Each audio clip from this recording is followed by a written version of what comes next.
See on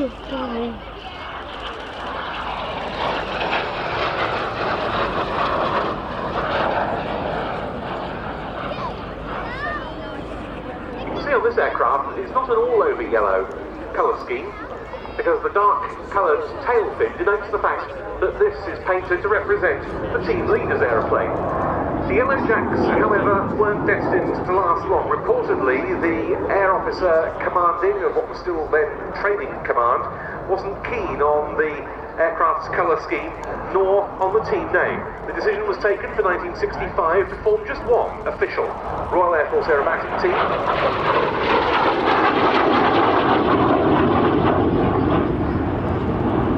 Prior to that, there had been different premier teams every season, and that was the birth of the Red Arrows. Their first display on the net took place at a press event at RAF Little Rissington on the 6th of May 1965. Their public debut took place 9 days later at the Biggin Hill Airfair. At that stage, Lee Jones, who'd been leader of the Yellow Jacks, was still team leader. There was a 7-ship formation.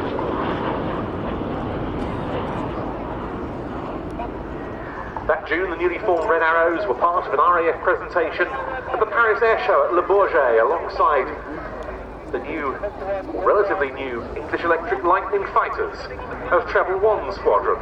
Their display, perhaps incongruously, was accompanied by a playing of Roll Out the Barrel. The legend of the Red Arrows on the Nat was largely secured by the leadership of their second team leader, Squadron Leader Ray Hanna, from 1966 to 69, a man who went on to set the standard for formation team leading.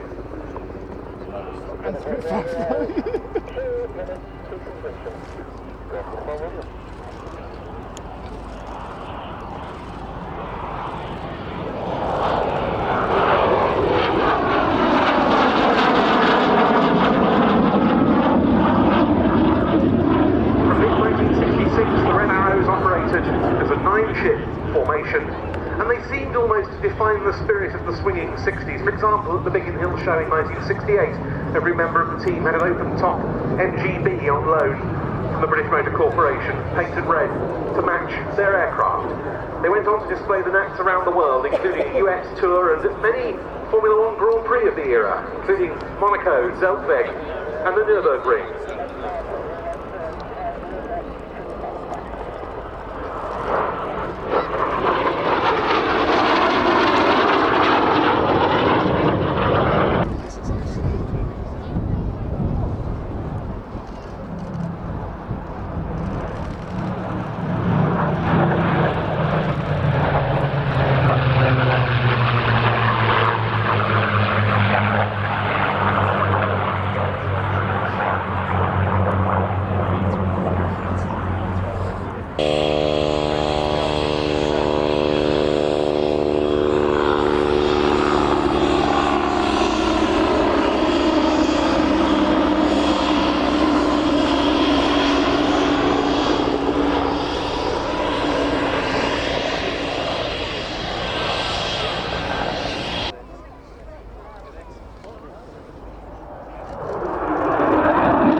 The 617 Squadron was the first frontline unit on the F-35B in the UK. Its first 4 aircraft arrived at RAF Marham in Norfolk, the base for the Lightning Force, on the 6th of June 2018.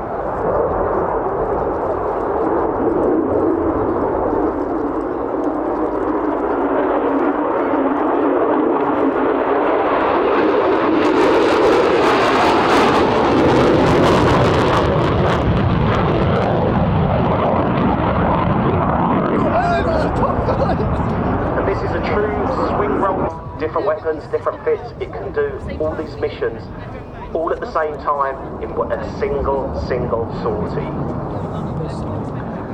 All of the UK's F-35 squadrons are joint RAF and Royal Navy. The commanding officer and the senior pilot alternate between the services, and the latest operational squadron on the type is a Navy Squadron 809 Naval Air Squadron, which reformed last December.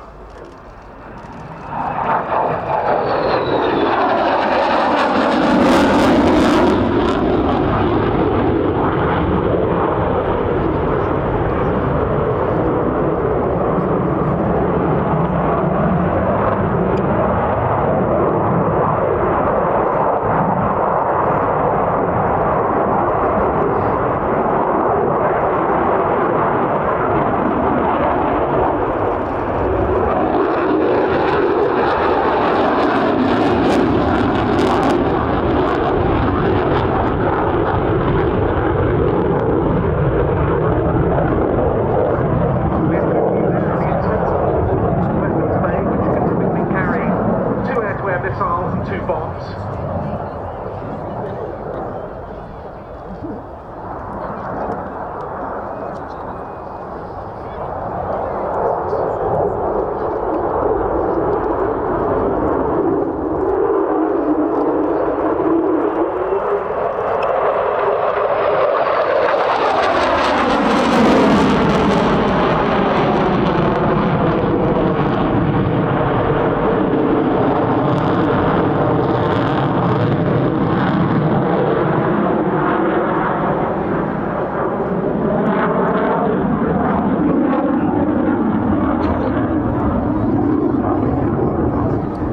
Emphasised enough, can it? This is an operational platform. The first carrier strike group with the new carrier HMS Queen Elizabeth took place, or deployment by that group took place in 2021, and its first use and operations against Daesh over Iraq and Syria.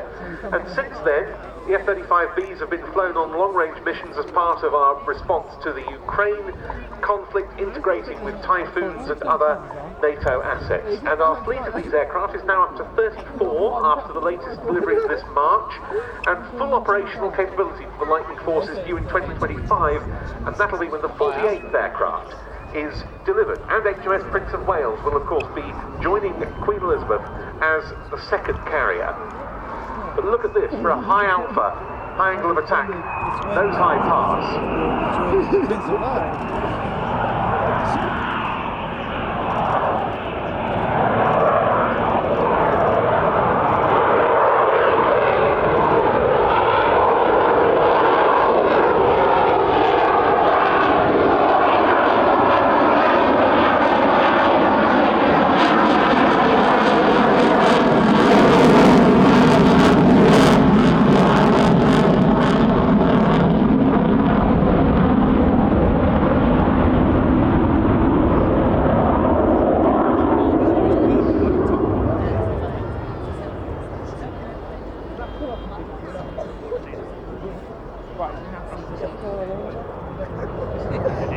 And it's nice to hear that this aircraft has now assumed the place of so many great combat aircraft of previous generations in setting off a sea of car alarms at an air display.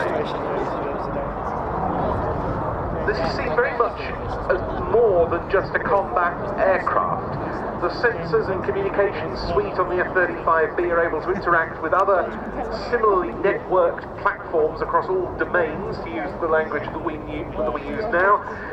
And in future it's intended that F-35s will be able to operate as part of a team with uncrewed platforms, UAVs basically, of one type or another. And this goes not just for us, but for other air arms that use these very capable jets in their 3 different versions, because this is the STOVL, the short takeoff vertical landing version, the F-35B. There's also the conventional F-35A model, which is also operated from the UK by the US Air Force's 48th Fighter Wing at Lakenheath, and there's the carrier variant, the F-35C, which made its first deployment aboard the USS Abraham Lincoln with the US Marine Corps in early 2022.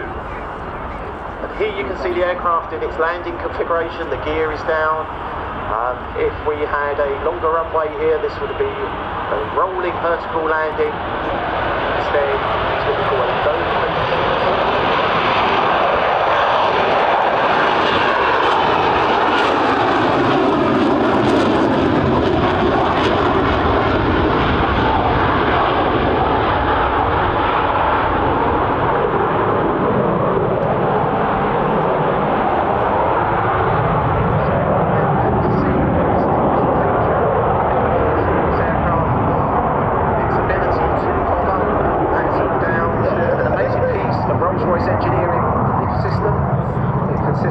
components, but the two most obvious, which you will see demonstrated, is as the aircraft comes into the hover, have a look at the tail of the aircraft, the exhaust if you like. You'll see that pointing down towards the ground, it actually swivels. And then on the back of the aircraft, the big door opens, which brings a big fan into play. And altogether these create pillars of thrust on which the aircraft is able to fly very slowly and to stop and hover. And if you think back to the days of enjoying Harrier displays, even in the hover, the Harrier would be a living, breathing thing, jiggling a little bit left and right. Just watch the F-35, it's a completely different side, a completely different story.